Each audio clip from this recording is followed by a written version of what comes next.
The Santaland display was shutting early because of the weather. From the outdoor speakers mounted on the courthouse, Christmas music played, "It's the most wonderful time of the year." She bit her bottom lip, so dry and cracked from the cold wind that it hurt. The hot tears she'd been battling spilled over the rim of her lower lids and trickled down her face. Hopeless. Everything was hopeless.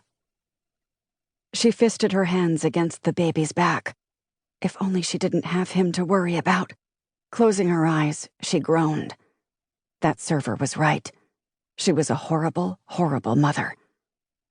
She sucked in a deep breath of frigid air and opened her eyes. A white church spire topped with a cross rose up behind the buildings on the square. Grammy used to take her to church every Sunday. Her grandmother liked to sit in the front row to be closer to God.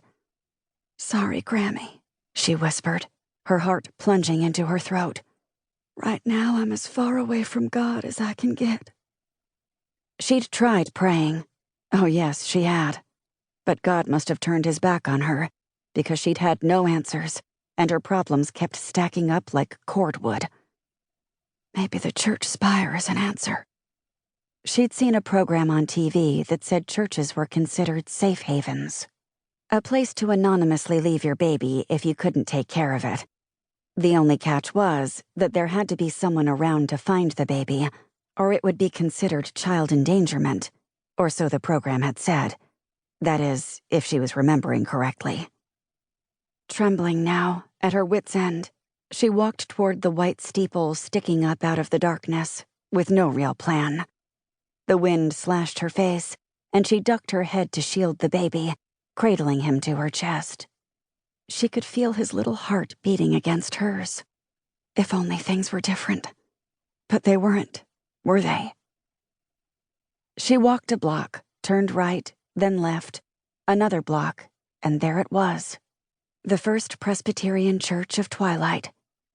The church looked old, like it had been built back in the cowboy days, but it had a fresh coat of paint and was decked in holiday decorations, including an elaborate nativity scene on the front lawn, complete with live animals milling around in a wooden corral.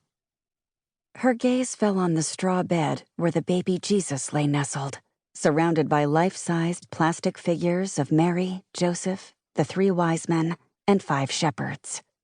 The bed looked really warm, and it was located underneath a shelter out of the wind. Should she? Could she? Her heart was pounding a million beats a second, and her face was so cold she could scarcely breathe. But how could she leave the baby when there was no one around to find him? Despair knocked against her chest, a hollow, numb feeling that bewildered and frightened her. She chewed a ragged fingernail, gnawing off the chipped polish. Cotton candy daydreams.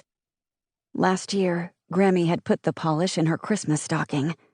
This year there would be no stocking, no presents, no loving grandmother. Nothing. Fresh tears welled in her eyes, stinging her cheeks. "I'm not leaving you for good," she mumbled, trying to convince herself it was true. "Just until I can find a safe place for us to stay. This is the best thing for right now."